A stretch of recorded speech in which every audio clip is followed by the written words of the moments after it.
Bonjour à tous. Franchement, je ne recule devant rien. Je vais tenter d'expliquer la perspective aux neuneux. Et croyez-moi, c'est pas gagné d'avance. Petit état des lieux.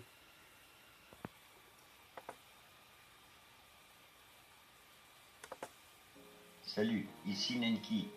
Bonjour à tous les planétariens et planétariennes. Effectivement, c'est le nouveau terme francophone pour Flat Earthers.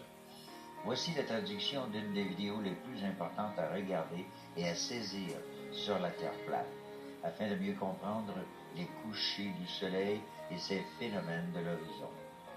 Cette vidéo va transformer votre vision intérieure en comprenant comment nos yeux et la perspective de cette réalité sur la Terre plate fonctionnent.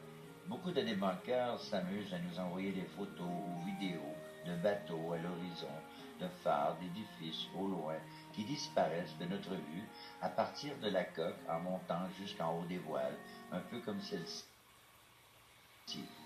en espérant bien entendu de nous prouver que la Terre est une sphère. Cette vidéo à elle seule risque de clore le débat une fois pour toutes. Alors bon visionnement et en espérant qu'elle vous éclairera.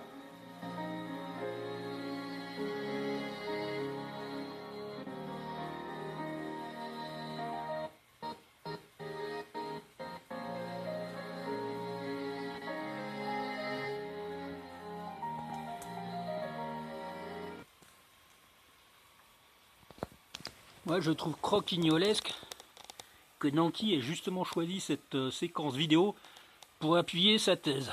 Ça montre qu'il a vraiment rien compris. Enfin bon, vous savez déjà qu'il comprend pas grand-chose à pas grand-chose. Voilà, si la Terre était plate, comme il le dit, voilà ce qu'on devrait voir. Bon, j'ai figuré en rouge la partie de la mer qu'on voit avant la ligne d'horizon. En vert, c'est la partie de la mer cachée par l'horizon. Là, j'ai simulé l'horizon par la bande noire là qui est au milieu. Voilà. Bon, si la Terre était plate, les bateaux sur la mer, on les verrait tous en entier.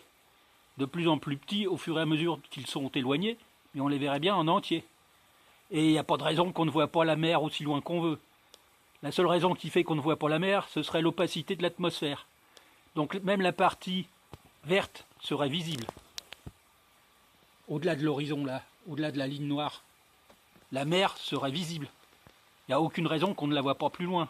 C'est d'ailleurs ce que montre exactement la vidéo de Nanki. La vidéo de Nanki s'arrête pile sur la ligne de l'équateur, de l'horizon. On voit un bateau en entier qui est situé sur la ligne d'horizon. Rien ne le cache puisqu'il est à l'horizon. Il est petit mais il est entier.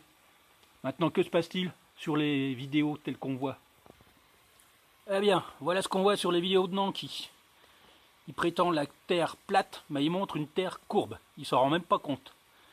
Ce qu'il montre, c'est des bateaux en entier au premier plan, en entier jusqu'à la ligne d'horizon, et à moitié cachés au-delà de l'horizon, dans la partie de la mer qui est cachée par la rotondité de la Terre.